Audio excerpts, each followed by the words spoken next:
বাংলাদেশের একজন জনপ্রিয় আলেমে দিন শেখ আহমদুল্লাহ। আজকে এই ভিডিওর মাধ্যমে জানব শেখ আহমদুল্লাহর পরিচয় এবং শিক্ষাগত যোগ্যতা সম্পর্কে। বন্ধুরা, অবশ্যই ভিডিওটিতে একটি লাইক করে পুরো ভিডিওটি দেখবেন।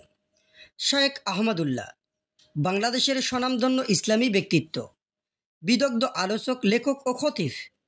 ইসলামের খেদমতে তিনি নানামুখী কাজ করেন। লেখালেখি, গবেষণা ও সভা, সেমিনারে লেকচার সহ নানামুখী দাওয়াতি কার্যক্রম পরিচালনা করেন। উন্মুক্ত ইসলামিক প্রোগ্রাম ও প্রশ্নোত্তরমূলক অনুষ্ঠানে অংশগ্রহণ এবং টিভি অনুষ্ঠানে সময় দেওয়া সহ বহুমুখী সেবামূলক কাজের সপ্রতিভ গুণী ও স্বনামধন্য এই আলেমে দিন দেশে বিদেশে শিক্ষা সেবা ও দাওয়া ছড়িয়ে দিয়ে তিনি প্রতিষ্ঠা করেছেন আস-সুন্নাহ ফাউন্ডেশন। শেখ আহমদুল্লাহর জন্ম 15 ডিসেম্বর 1981 সালে লক্ষ্মীপুর জেলার বাকিশপুরে। বাবার নাম মোহাম্মদ দেলোয়ার হোসেন, মায়ের নাম মোসাম্মদ দেলোয়ারা বেগম। বাবা ব্যবসায়ী ছিলেন ও মা গৃহিণী। 6 ভাই বোনের মধ্যে তিনি দ্বিতীয়। শেখ আহমদুল্লাহ 3 পুত্র ও 1 কন্যা সন্তানের বাবা। তার পড়ালেখার হাতেখড়ি মমতাময়ী মায়ের হাতে। প্রাথমিক পড়াশোনা বাকিশপুর প্রাথমিক বিদ্যালয়ে, এরপর ভর্তি হন কওমি মাদ্রাসায়। নোয়াখালীর একাধিক মাদ্রাসায় কয়েক বছর পড়াশোনা করার পর তিনি ভর্তি হন হাতিয়ার ফয়জুল উলুম মাদ্রাসায়। সেখানে প্রথিতযশা আলেমেদিন মুফতি সাইফুল ইসলাম রহমাতুল্লাহ আলাইহির সান্নিধ্য ও ছাত্রত্ব লাভের সুযোগ তৈরি হয়। এরপর তিনি দেশের সর্ববৃহৎ দ্বীনী প্রতিষ্ঠান দারুল উলুম হাটহাজারী মাদ্রাসায় ভর্তি হন। কওমি মাদ্রাসা শিক্ষা বোর্ডে বেফাক থেকে উচ্চ মাধ্যমিকে পরীক্ষা দিয়ে 10ম স্থান, স্নাতকে 3য় স্থান এবং 2001 সালে দাওরায়ে হাদিসে সম্মিলিত মেধা তালিকায় 2য় স্থান অধিকার করেন। দাওরায়ে হাদিস শেষ করে খুলনা দারুল উলুম থেকে ইফতার সম্পূর্ণ করেন। লেখাপড়া শেষ করে মিরপুরের দারুস রাশাদে শিক্ষকতায় যোগ দেন। 2003 থেকে 2009 সাল পর্যন্ত সেখানেই কর্মরত ছিলেন।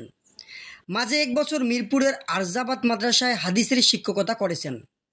পাশাপাশি 2004 থেকে 2009 সাল পর্যন্ত ইমাম ও খতিবের দায়িত্ব পালন করেন মিরপুরের বাইতুল ফালা জামে মসজিদে। 2009 সালে সুযোগ আসে আন্তর্জাতিক পরিমণ্ডলে কাজ করার। আরবি ভাষায় বিশেষ দক্ষতার কারণে ডাক পান মধ্যপ্রাচ্যে। সৌদি আরবের পশ্চিম দাম্মাম ইসলামিক দাওয়া সেন্টারে যোগ দেন। একজন প্রাচীর ও ট্রান্সলেটর হিসেবে সেখানে দীর্ঘ প্রায় 10 বছর কাজ করেন। আরবদের পাশাপাশি বাংলাদেশিদের আস্থা ও ভালোবাসা অর্জন করেন তিনি। শেখ আহমদুল্লাহ প্রতিষ্ঠা করেন আস-সুন্নাহ ফাউন্ডেশন। শিক্ষা, সেবা ও দাওয়া 3 বিভাগে কাজ করেন এই প্রতিষ্ঠান। শুধু চিন্তা ও বিশুদ্ধ জ্ঞান চর্চার অংশ হিসেবে মূলধারার বেশিরভাগ টেলিভিশন চ্যানেল এবং ওয়াজ মাহফিল সহ বিভিন্ন উন্মুক্ত প্ল্যাটফর্মে লেকচার দেন তিনি। ইসলাম নিয়ে আলোচনার পাশাপাশি লেখালেখিও করেন শেখ আহমদুল্লাহ। তার লেখা রাসূলুল্লাহ সাল্লাল্লাহু আলাইহি সাল্লামের সকাল সন্ধ্যার দোয়া ও জিকির পুস্তিকা এবং 5 ওয়াক্ত ফরজ সালাত পরবর্তী দোয়া ও জিকির এর কার্ড 4 লক্ষাধিক কপি যাবত বিতরণ করা হয়েছে। তার সংকলিত ও সম্পাদিত রমাদান প্ল্যানার 2 লক্ষাধিক কপি বিক্রি হয়েছে। উমরা কিভাবে করবেন বইটি পাঠক মহলে ব্যাপক সমাদৃত হচ্ছে। তারাবি সহ সালাতে কোরআনের বার্তা পাঠক মহলে সারা জাগাতে সক্ষম হয়েছে।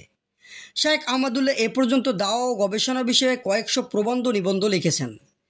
বাংলাদেশের শীর্ষস্থানীয় গণমাধ্যমগুলোতে তার লেখা প্রকাশিত হয়। আরবি ভাষাতেও প্রকাশিত হয়েছে তার অনেক প্রবন্ধ। শেখ আহমদুল্লাহ বর্তমানে নারায়ণগঞ্জের ভূমিপল্লী জামে মসজিদের খতিবের দায়িত্ব পালন করছেন। দেশের গণ্ডি পেরিয়ে ইতিমধ্যেই তিনি জাপান, ভারত, আরব আমিরাত, সৌদি আরব, দক্ষিণ কোরিয়া, তুরস্ক, মালয়েশিয়া ও থাইল্যান্ডের আন্তর্জাতিক অনুষ্ঠানে অংশগ্রহণ করেছেন। প্রিয় বন্ধুরা, যারা এই তথ্যমূলক ভিডিওটি দেখলেন তারা অবশ্যই ভিডিওটি শেয়ার করে পাশে থাকবেন। সকলেই ভালো থাকবেন। ধন্যবাদ।